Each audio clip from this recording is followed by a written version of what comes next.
सबसे पहले हम आपको बेहद ही खास तस्वीर दिखाना चाहते हैं। यह तस्वीर आज से ठीक 4 साल पहले आई थी। इस तस्वीर में क्रोधित मुद्रा में भगवान श्री राम धनुष बाण के साथ ड्रैगन का वध करने की तैयारी करते हुए दिखाई दे रहे हैं। 2020 की यह तस्वीर ताइवान से आई। ताइवान में ड्रैगन का वध करने वाली यह तस्वीरें वी कॉन्कर वी किल, इसी शब्दों के साथ यह तस्वीर ताइवान से साल 2020 में आई थी। अब इस तस्वीर को लेकर सबसे खास बात आप सुनिए। इस तस्वीर में भगवान श्री राम तो दिख रहे हैं, लेकिन यह तस्वीर भारत से नहीं बल्कि यह तस्वीर ताइवान से आई थी। और इस तस्वीर के कई संदेश, कई मायने हो सकते हैं, लेकिन एक गंभीर संदेश यह है कि बार बार हमारे संयम और धैर्य की परीक्षा लेने वाले इस ड्रैगन को श्री राम का देश अपनी शक्ति दिखाए। और यह शक्ति दिखाने का काम सिर्फ सेना का या सरकार का नहीं, बल्कि यह काम हम सभी का है, क्योंकि यह लड़ाई सभ्यता की है, हमारे संस्कारों की लड़ाई है। हमारा हिंदुस्तान एक ऐसा देश है जिसने सरहद की मर्यादा को कभी नहीं लांघा, कभी किसी दूसरे देश को धोखा नहीं दिया, कभी किसी की जमीन पर कब्जा तो छोड़िए नजर भी नहीं डाली। और दूसरी तरफ हमारा पड़ोसी है चीन, जिसके डीएनए में ही अतिक्रमण करना है। पूरी दुनिया में अब उसकी पहचान एक बड़े भूमाफिया की तरह हो चुकी है, जो कि दिन रात दूसरे देशों की जमीन पर नजर गड़ाए रखता है। लद्दाख से सांसद मोहम्मद हनीफा ने चीन को लेकर एक बड़ी बात कह डाली, जो कि आज पूरे देश को सुननी चाहिए। दरअसल एक सवाल के जवाब में मोहम्मद हनीफा ने यह बताया कि चीन लगातार लाइन ऑफ एक्चुअल कंट्रोल यानी एलएसी के पास पैंगोंग लेक के आसपास कब्जा करने की कोशिशें करता रहता है। पहले आप ये बयान जरूर सुनिए। पिछले कई सालों से कुछ सालों से जो है वो खासकर जो हमारे लद्दाख के जो एलएसी के जो पेंगोंग लेक एरिया है या ये एरिया, इन एरियो में पिछले कई सालों से बहुत सारी चीज़ें हो रही है, इसमें कोई शक नहीं है। और चाइना जो है कुछ हद तक जो है हमारे जो हमारे ज़मीनें हैं उस पर आगे काफ़ी हद तक आए हैं। साथ साथ जो है पिछले बार जब गलवान वैली में जो मसले हुए थे या उसके अलावा हमारे आर्मी जो है वो डट के वहाँ पे जो देश के सुरक्षा में लगे हैं और उनके डट के मुकाबला कर रहे हैं। हमें ये यकीन है कि हमारे जो आर्मी फ़ौज है वो इसको सही तरीके से और डट के जो है इसका मुकाबला करेंगे। आपको याद होगा कि चीन की ऐसी ही एक नापाक कोशिश के चलते साल 2020 में गलवान में हिंसक झड़प भी हो चुकी है, लेकिन चीन इसके बावजूद अपनी हरकतों से बाज नहीं आता है। कांग्रेस के अध्यक्ष मल्लिकार्जुन खड़गे ने चीन की इसी हरकत को लेकर सरकार को घेरते हुए कहा है कि चीन एलएसी पर बॉर्डर की जो स्थिति है उस पर देश को विश्वास में लिया जाए। उन्होंने सोशल मीडिया प्लेटफॉर्म एक्स पर पोस्ट में सवाल खड़े करते हुए कहा कि जो क्षेत्र मई 2020 तक भारत के हिस्से में था, वहां पर चीन अपने सैन्य अड्डे कैसे स्थापित कर सकता है। मल्लिकार्जुन खड़गे ने एक्स पर ट्वीट करते हुए यह सवाल लिखा। हिंदुस्तान टाइम्स अखबार में छपी हुई एक रिपोर्ट के आधार पर यह सवाल उनकी तरफ से उठाया गया। इस रिपोर्ट में छपी एक नई सैटेलाइट तस्वीर ने चीन की गुस्ताखी से पर्दा उठाया है। सैटेलाइट तस्वीरों से यह पता चला कि चीन पैंगोंग सो में 2020 के जो संघर्ष पॉइंट था, वहां से सिर्फ 17 किलोमीटर दूर बैरक और इसके साथ ही सैन्य गांव के आसपास अपनी स्थिति को मजबूत कर रहा है। चीन हर बीतते दिन के साथ पूर्वी लद्दाख में अपनी मौजूदगी को दर्ज कराने के लिए अपनी पैठ को मजबूत करने की कवायद में जुटा है। चीन की सेना पूर्वी लद्दाख में पैंगोंग झील के आसपास के क्षेत्र में लंबे समय से खुदाई भी कर रही है। पैंगोंग झील के उत्तरी किनारे पर पहाड़ों के बीच पीएलए के सिरजाप मिलिट्री बेस में भी मौजूद है और इस बेस को पैंगोंग झील के आसपास तैनात चीनी सैनिकों का हेडक्वार्टर भी कहा जाता है। हैरानी की बात यह है कि चीन ने अपना ये मिलिट्री बेस उस जगह पर बनाया जिस पर भारत का दावा है, और यह दावा 1962 युद्ध के बाद से ही है। बेस और लाइन ऑफ एक्चुअल कंट्रोल के बीच में महज कुछ किलोमीटर की दूरी है। मई 2020 में LAC पर गतिरोध शुरू होने तक यह इलाका इंसानों की बसावट वाला इलाका नहीं था, यानी कि इस जगह को लेकर चीन कोशिशें तो करता था, लेकिन यह जगह खाली थी। अब सैटेलाइट की तस्वीरों से यह पता चला कि सिरजाप मिलिट्री बेस पर अंडरग्राउंड बंकर मौजूद है और इसका इस्तेमाल हथियार, ईंधन और बाकी सप्लाई को रखने के लिए किया जा रहा है। जाहिर है कि ये जो बेस है, ये बेस अब इसमें अंडरग्राउंड बंकर मौजूद है। माफी चाहूंगी कि मैं उल्टी तरफ चली गई थी, लेकिन एक बार इसको आप देखिएगा। ये जो इस वक्त आपको नजर आ रहा है, इसमें जब आप स्पेसिफिक होकर देखेंगे तो सिरजाप मिलिट्री बेस आपको नजर आएगा। सिरजाप मिलिट्री बेस पर अंडरग्राउंड बंकर मौजूद है और इसी अंडरग्राउंड बंकर का इस्तेमाल हो रहा है तमाम सप्लाईज को रखने के लिए। इसके साथ ही जो गतिविधियां हैं उनमें इस्तेमाल किए जाने वाले सामान को रखने के लिए, यहां पर हथियार, ये सब कुछ रखा जा रहा है इस अंडरग्राउंड बंकर में। यानी कि आप इसको ऐसे समझ सकते हैं कि इसको एक स्टोर रूम की तरह इस्तेमाल इस वक्त चीन कर रहा है, जो कि उसका बेस है। और इस बेस में अंडरग्राउंड वो तमाम चीजें मौजूद हैं जो कि चीन की मंशा पर सवाल खड़े करती हैं। सिरजाप बेस को 2021-22 में बनाया गया। पिछले कुछ सालों से चीन ने लगातार सीमा पर खुद को मजबूत करने का काम किया है और उसने LAC के दूसरी ओर सड़कें भी बनाई हैं। 30 मई को खींची गई इस तस्वीर में एक बड़े अंडरग्राउंड बंकर के 8 एंट्री गेट आपको साफ तौर से नजर आएंगे। इस बंकर के करीब ही एक छोटा सा बंकर भी नजर आ रहा है और एंट्री के लिए कुछ 5 गेट इसमें दिखाई देते हैं। हेडक्वार्टर के लिए कई बड़ी इमारतों के अलावा मिलिट्री बेस में कठोर शेल्टर्स या फिर ये कहें कि कवर पार्किंग भी मौजूद है, जहां पर बख्तरबंद वाहनों को रखा जा सके। एक बार फिर से इस स्ट्रक्चर पर आप नजर डालिए और इस स्ट्रक्चर में आपको गेट नजर आएंगे।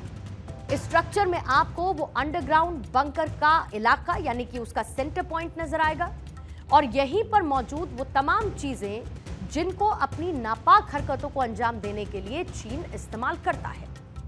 यानी ऐसे शेल्टर्स का इस्तेमाल सेना के वाहनों को एयर स्ट्राइक से बचाने के लिए किया जाता है।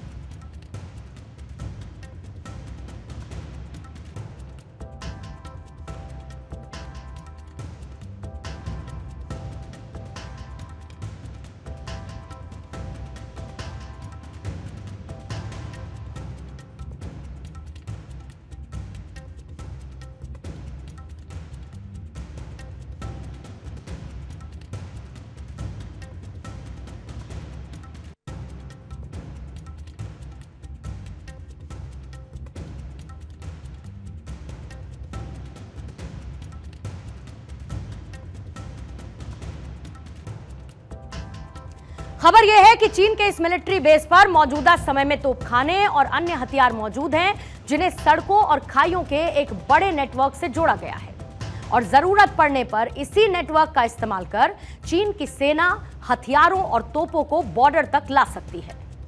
यहां पर हम ये बात साफ कर दें कि ये सभी जानकारी सैटेलाइट से ली गई तस्वीरों के आधार पर सामने आई है और भारतीय सेना की तरफ से इस पर कोई आधिकारिक टिप्पणी नहीं की गई है। टीम से रिक्वेस्ट करूंगी कि एक बार फिर से ये जो स्ट्रक्चर हमने दिखाया है इसको बड़ी स्क्रीन पर दिखाएं और बड़ी स्क्रीन पर दिखाने के साथ साथ आपको ये समझाने की कोशिश करती हूं कि स्ट्रक्चर का इस्तेमाल किस तरीके से किया गया है। आइए एक बार फिर से आपको स्क्रीन पर यह तस्वीर दिखाती हुई। अब आपको यहां पर आएगा लाइन ऑफ एक्चुअल कंट्रोल नजर यानी कि LAC। अब इसके बाद आप आ जाइए, ये है पैंगोंग त्सो ब्रिज, ये है वो ब्रिज और ये है LAC का इलाका। ये पूरा का पूरा बॉर्डर इलाका पैंगोंग त्सो ब्रिज, पैंगोंग झील, जो कि वो इलाका है जो भारत का अपना इलाका है। लेकिन यहां पर क्या हो रहा है, यहां पर स्ट्रक्चर को डेवलप किया जा रहा है। यहां पर ऐसे बहुत सारे गांव हैं दूरी पर जो कि अछूते हैं बहुत सारी चीजों से। यहां पर क्या नई बैरक्स बनाई जा रही है। इसके बाद आप इधर नीचे की तरफ आ जाइए, ये है गैरिसन, रूटोंग गैरिसन, ये यहां पर आपको नजर आएगा और इधर आपको नॉर्थ पैंगोंग त्सो में जो नए बैरक्स बनाए गए हैं ये आपको नजर आएंगे। और ये देखिए आप LAC line of actual control, Pangong Tso bridge, और ये new barracks at north Pangong Tso. North Pangong Tso में बनाए गए नए बैरक्स, ये पूरा का पूरा आप सर्कल और ये देखेंगे LAC से शुरू होता हुआ ये न्यू बैरक्स हैं आपको जो नॉर्थ पैंगयोंग सो पे नजर आएंगे। फिर वहां नीचे आपको पैंगयोंग सो ब्रिज नजर आएगा। यहां पर क्या है, यहां पर बहुत सारे ऐसे विलेजेस हैं जहां पर गरीब लोग रहते हैं जो बहुत ज्यादा कटे हुए आपको नजर आते हैं, और यहां पर किसी भी तरीके की बनावट या फिर स्ट्रक्चर नहीं था। इधर से रूटोंग गैरिसन, यहां से आगे बढ़ते हुए देखिए आप इस पूरे इलाके में जो सैटेलाइट तस्वीरें आई हैं ये बताती है कि यहीं पर इस बेस में अंडरग्राउंड बंकर है और यहां पर ऐसी बहुत सारी चीजों को रखा गया। लेकिन जैसा कि मैंने पहले भी जिक्र किया कि जो तस्वीरें आई हैं ये सैटेलाइट तस्वीरें हैं और इसके साथ साथ भारतीय सेना की तरफ से इस पर कोई भी आधिकारिक तौर पर टिप्पणी नहीं की गई है। यह है उस खबर का आधार जिस खबर को मल्लिकार्जुन खड़गे ने मेंशन करते हुए कुछ सवाल खड़े किए हैं। अच्छा, दूसरी तरफ लद्दाख से सांसद मोहम्मद हनीफा ने यह भी साफ कर दिया कि चीन हमारी जमीन पर नजर तो गड़ा रहा है लेकिन भारतीय सेना भी डटकर उसका जवाब दे रही है और सरकार भी वहां पर कंस्ट्रक्शन का काम करवा रही है। यानी कि भारत की ओर से भी अपनी जमीन पर डेवलपमेंट किया जा रहा है। कहना तो आज की बात नहीं है, वो पिछले कई सालों से इस तरह के मौका जो है वो करते आ रहे हैं। लेकिन एक चीज़ ये है कि हमारे जो जवान हैं, हमारे जो फौज है वो भी डट के वहाँ पे चाइना का मुकाबला कर रहे हैं। जहाँ तक बैंकर वगैरह का बात है, इस तरह के पहले भी जो बॉर्डर के उस पार है इंफ्रास्ट्रक्चर जो है वो कोशिश कर रहे हैं कि वहाँ पे मजबूत करे। लेकिन इस पार भी हमारा जो देश है, हमारा भी जो है इंफ्रास्ट्रक्चर पे बहुत कई सालों से वहाँ पे अच्छी खासे वहाँ पे काम हो रही है। जैसे कि जोजिला टनल अभी बन रहा है क्योंकि लद्दाख जो है वो 4-5 महीने के लिए जो है बाकी रेस्ट ऑफ कंट्री से कट ऑफ हो जाती हैं। इसी तरह के और भी कई ऐसे प्रोजेक्ट है, टनल वगैरह है, उस पर मुझे लगता है गवर्नमेंट जो है वो ध्यान देना चाहिए। खासकर बॉर्डर एरियाज़ में जो रोड कनेक्टिविटी का काफ़ी हद तक जो है वो उस पर उन चीज़ों पे काम चल रही है। बहुत अच्छा इंफ्रास्ट्रक्चर जो है वो खड़ा करने की उसमें है। लद्दाख से सांसद मोहम्मद हनीफा का यह कहना है कि सरकार भी बॉर्डर एरियाज के पास कंस्ट्रक्शन करवा रही है और ये एक बेहद ही इंपॉर्टेंट बात है। इस बात को हम चाहेंगे कि कांग्रेस अध्यक्ष मल्लिकार्जुन खड़गे को भी समझना चाहिए क्योंकि सैटेलाइट तस्वीरें दिखाकर मल्लिकार्जुन खड़गे सिर्फ अपना एजेंडा जिसकी हिट एंड रन पॉलिसी को दिखाते हैं, बल्कि पूरा सच उन्होंने बताया नहीं। पूरा सच ये है कि चीन की गुस्ताखी का चैप्टर पुराना है। साल 2013 में इसी कांग्रेस की सरकार के दौरान तत्कालीन डिफेंस मिनिस्टर AK एंटनी ने संसद में खुद खड़े होकर कहा था कि चीन हमसे बहुत आगे निकल चुका है, वो बॉर्डर पर कंस्ट्रक्शन कर लेता है लेकिन हम कुछ नहीं कर पाते। हमने बॉर्डर पर कोई कंस्ट्रक्शन कभी किया ही नहीं। Compared to India, in the area of building infrastructure, China is much advanced.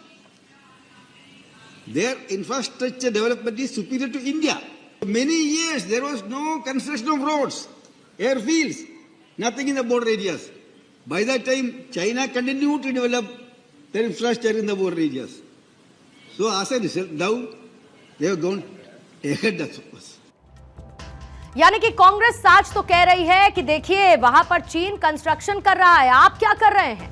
और यही कांग्रेस जब इनके पास सत्ता हुआ करती थी तब ये कहा करते थे कि चीन तो हमसे बहुत आगे निकल चुका है, हम कुछ नहीं कर सकते, वो बॉर्डर पर आराम से कंस्ट्रक्शन कर रहा है। खैर, अब आप देखिए जो जमीन 1962 के युद्ध में हमने गवा दी थी, उस जमीन पर बॉर्डर के आसपास अगर चीन अपना बेस बनाता है तो यह भी भारत के लिए चिंता की बात है। और जैसा कि हमने शुरुआत में कहा था कि चीन कई सालों से हमारे संयम का, हमारे पेशेंस का इस्तेमाल करता आ रहा है और ताइवान से आई उस तस्वीर में इसका हल भी छिपा हुआ है जो कि शुरुआत में आपके सामने हमने रखी थी।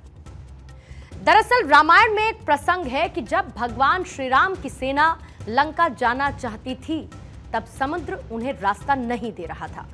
भगवान श्री राम ने समुद्र से 3 दिन तक निवेदन किया, बहुत इंतजार भी किया, लेकिन जब समुद्र ने भी भगवान श्री राम के विनम्र निवेदन का भी इम्तिहान लिया, उनके संयम का इम्तिहान लिया, तो भगवान श्री राम क्रोधित हुए और उनके क्रोध से समुद्र घबरा गया और श्री राम को रास्ता दिया, जिससे श्री राम का लंका जाकर रावण का वध करने का मार्ग प्रशस्त हुआ। यही भावना आज भारत को भी दिखानी होगी और चीन के सभी नापाक इरादों को न्यूट्रलाइज करना होगा।